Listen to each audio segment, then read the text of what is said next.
একটি স্টেডিয়ামকে মানুষ মনে করত চট্টগ্রামের স্টেডিয়াম। এখানে বাবা জনসাধারণ দলবল বিশেষে স্টেডিয়ামে এসে খেলা দেখতো। এই স্টেডিয়ামকে প্রাণচাঞ্চল্যকর করার জন্য চট্টগ্রামবাসীর যে চেষ্টা সেটি বারবার সফল হয়েছে। এখানে যতগুলো টুর্নামেন্ট হয়েছে, বিভিন্ন আইটেমে যে টুর্নামেন্ট হয়েছে, এই চট্টগ্রামের ইতিহাস সেটি সাক্ষী হয়ে রয়েছে। আজকে এক বিশেষে সিদ্ধান্ত নেওয়া হয়েছে অকুপকে 30 বছর দেওয়ার জন্য। আমরা এখান থেকে তার তীব্র নিন্দা প্রতিবাদ জানাই।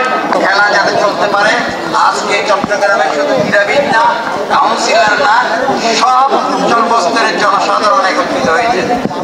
আমাদের দাবি মানতে হবে। আমরা চট্টগ্রাম স্টেডিয়ামকে সব ধরনের খেলার জন্য উন্মুক্ত করার জন্য দাবি জানাচ্ছি যে এরকম একটা মানববন্ধন আয়োজন করার জন্য, এবং আমরা আশা করবো সাধারণত আমাদের সাথে থাকবেন, ভবিষ্যতেও থাকবেন, এবং যারা এখানে ক্রীড়া অনুরাগী যারা আছেন সবাইকে ধন্যবাদ। আমরা আশা করব এই মাঠটা যে ডিসিশনটা হয়েছে এটা একটা আন্তর্জাতিক ডিসিশন। তো আমরা ওনাদেরকে একটা মেসেজ দিতে চাই যে এই মাঠটা আমাদের অবশ্যই, আমরা এই মাঠটা রক্ষা করতে যা যা করার দরকার আমরা সবাই করবো হিসেবে। সম্প্রতি 5ই আগস্ট পরবর্তী বিপ্লবের পর যখন জেলা ক্রীড়া সংস্থা এবং বিভাগীয় ক্রীড়া সংস্থার প্রতিনিধি মনোনয়নের জন্য সমস্ত স্টেক হোল্ডারদের দায়িত্ব এবং অপরিহার নেওয়ার জন্য বলা হয়েছিল, তখন আমরা প্রত্যেক সেক্টর থেকে কিন্তু জেলা প্রশাসক বরাবর সরকারের প্রজ্ঞাপন অনুযায়ী আমরা নাম জমা দিয়েছিলাম।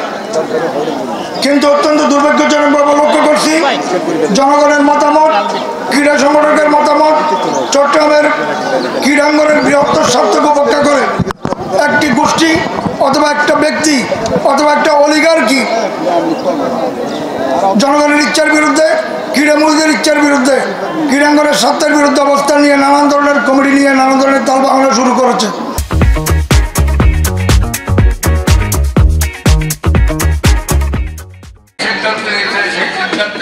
প্রতিবাদে আজকে এই সমাবেশে আমরা সংহতি প্রকাশ করছি। আমি এই সিদ্ধান্ত কারণ চট্টগ্রামের জন্য আরেকটা স্টেডিয়াম হওয়া উচিত। জব্বল শ্রীপুরে বিশাল জায়গা আছে, অন্যান্য জায়গা খুঁজে এখানে এই পরিবেশকে নষ্ট করার জন্য এবং এই খেলাধুলার প্রত্যেকটি ইভেন্ট যারা আজকে খেলাধুলা করে তাদেরকে কোথায় যাবে, সেই জন্যই আজকে আমি প্রতিবাদ জানাতে এসেছি। এই মাঠ থেকে বাংলাদেশের বরেণ্যে ক্রিকেটার মিনহাজুল আবেদিন নান্নু, আকরাম খান, তামিম ইকবালদের মতো বাংলাদেশের প্রাক্তন অধিনায়কদের জন্ম হয়েছে। ফুটবলে আশিস ভদ্র, টিপু, এফআই কামাল, মামুন, নাজিম সহ অনেকেই আজকে এই চট্টগ্রাম থেকে কিন্তু তাদের হাতে খড়ি হয়েছে এই স্টেডিয়াম থেকে। দুর্ভাগ্যের বিষয়, আজকে খুবই খারাপ লাগে একটি বৈষম্য বিরোধী আন্দোলনের মধ্যে দিয়ে যখন ছাত্ররা তাদের অকাতরে রক্ত দিয়েছে, শ্রমিক জনতারা প্রাণ দিয়েছে, 16 বছর ধরে আমরা একটি বৈষম্যের বিরুদ্ধে আন্দোলন করছি, মানুষের মৌলিক অধিকার, গণতান্ত্রিক অধিকার, ঠিক তখনই এই চট্টগ্রামকে আবারও বৈষম্যের শিকার হতে হচ্ছে। এই চট্টগ্রামের যে স্টেডিয়ামটি সিজিকেএস এর 43টি ইভেন্ট পরিচালনা করে, যেখানে ফুটবল, ক্রিকেট, হকি, ভলিবল সহ 43টি ইভেন্ট যে মাঠে হয়, কোনো কারণ ছাড়াই আমরা দেখতে পেয়েছি একদিন সকালে বাংলাদেশ ফুটবল ফেডারেশনকে 25 বছরের জন্য নাকি ইজারা দিয়ে দেওয়া হয়েছে।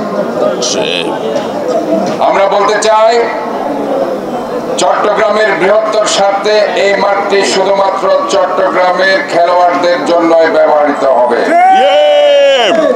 চট্টগ্রামের একজন শুধু মেয়র হিসাবে নয়, চট্টগ্রামের একজন নাগরিক হিসাবে, এবং এই সিজিকেএস এর আমি 8 বছর কাউন্সিলর ছিলাম।